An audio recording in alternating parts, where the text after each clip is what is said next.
part 1 of chapter 18 called the Yoga of Renunciation. Arjuna speaks. I want to learn the truth about renunciation and non-attachment. What is the difference between these two principles? Sri Krishna speaks. The sages tell us that renunciation means the complete giving up of all actions which are motivated by desire. And they say that non-attachment means abandonment of the fruits of action. Some philosophers declare that all kinds of action should be given up, because action always contains a certain measure of evil. Others say that acts of sacrifice, almsgiving, and austerity should not be given up. Now you shall hear the truth of this matter. Acts of sacrifice, almsgiving, and austerity should not be given up. Their performance is necessary. For sacrifice, almsgiving, and austerity are a means of purification for those who rightly understand them. But even these acts must be performed without attachment or regard for their fruits. Such is my final and considered judgment. Renunciation is said to be of three kinds. If a man, in his ignorance, renounces those actions which the scriptures ordain, his renunciation is inspired by tamas. If he abstains from any action merely because it is disagreeable or because he fears it will cause him bodily pain, his renunciation is inspired by rajas. He will not obtain any spiritual benefit from such renunciation. But when a man performs an action which is sanctioned by the scriptures and does it for duty's sake only, renouncing all attachment and desire for its fruits, then his renunciation is inspired by sattva.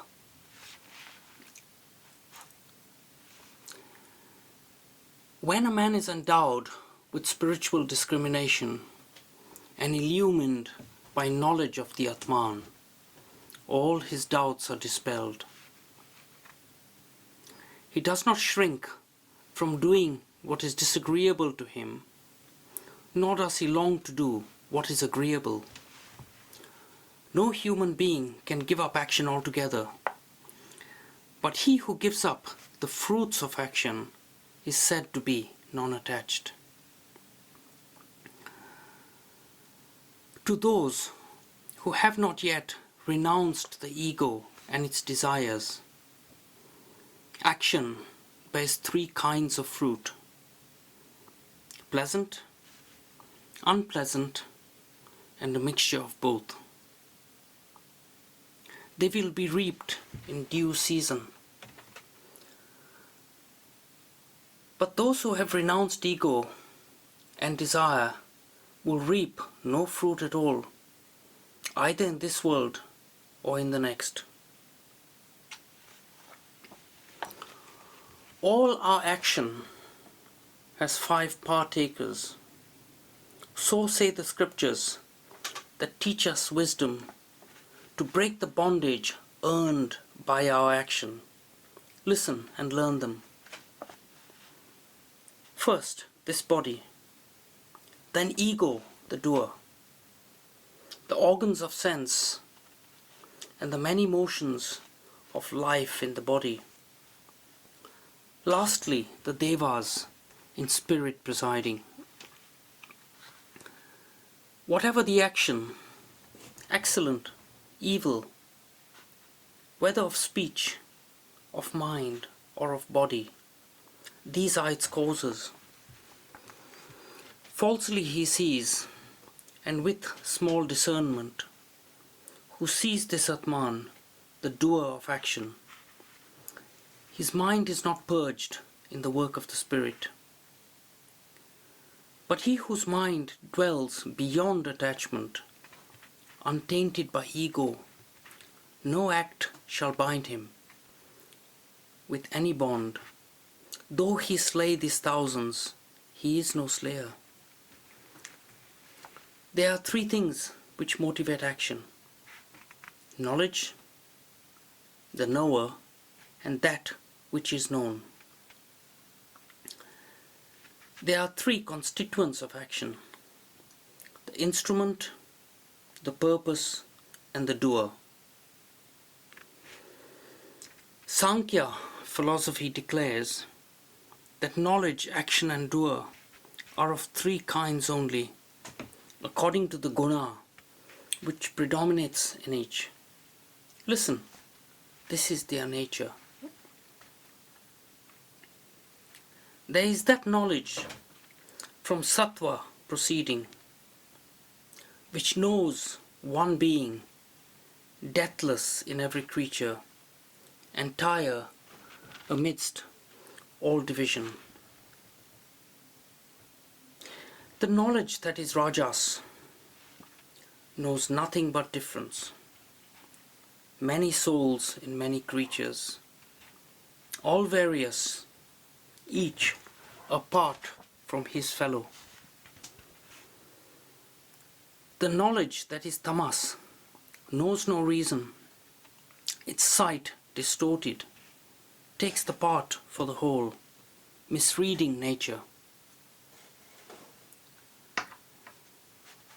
The act of sacred duty, done without attachment, not as pleasure desired, not as hated compulsion, by him who has no care for the fruit of his action, that act is of sattva.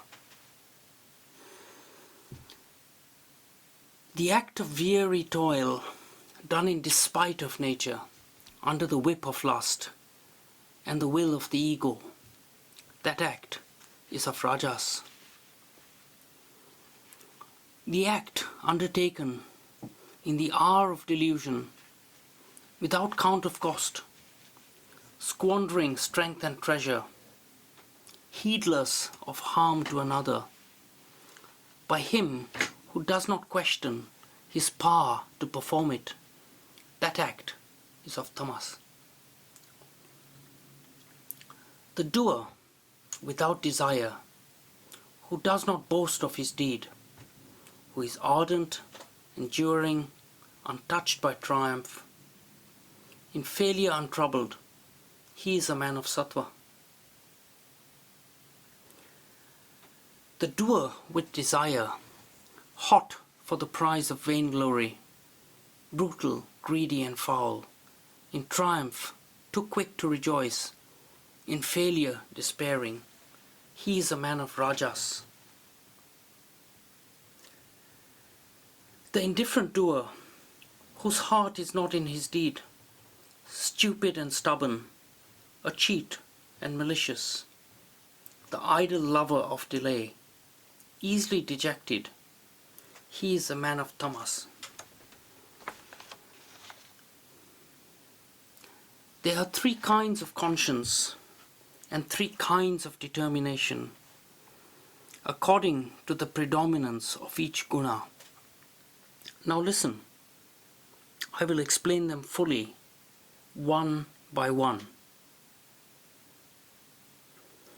A man's conscience has the nature of sattva when it can distinguish between the paths of renunciation and worldly desire. Then it knows what actions are right or wrong, what is safe and what is dangerous, what binds the embodied spirit and what sets it free. But when the conscience cannot distinguish truly between right and wrong, or know what should and what should not be done, then it has the nature of rajas. And when the conscience is so thickly wrapped in ignorance that it mistakes wrong for right and sees everything distorted, then it has the nature of tamas. Determination inspired by sattva never wavers. It is strengthened by the practice of yoga. A man who has this kind of determination gains absolute control over his mind, vital energy and senses. Rajas, on the other hand, inspires that kind of determination with which a man follows the object of his desire, or seeks wealth, or does a duty looking for reward and personal advantage. As for the determination inspired by tamas, it is nothing but obstinacy.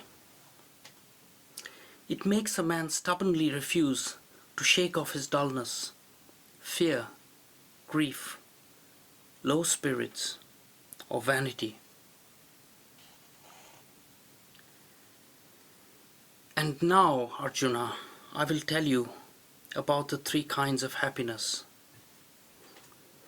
Who knows the Atman, knows that happiness born of pure knowledge, the joy of sattva. Deep his delight, after strict self-schooling, Sa toil at first, but at last what sweetness, the end of sorrow. Senses also have joy in their marriage with things of the senses. Sweet at first, but at last how bitter. Steeped in rajas, that pleasure is poison. Bread of tamas is brutish contentment in stupor and sloth and obstinate error. Its end, its beginning alike are delusion. There is no creature, either on earth or among the devas in heaven, who is free from these three gunas, which come forth from Prakriti. Seer and leader, provider and server, each has the duty ordained by his nature, born of the gunas.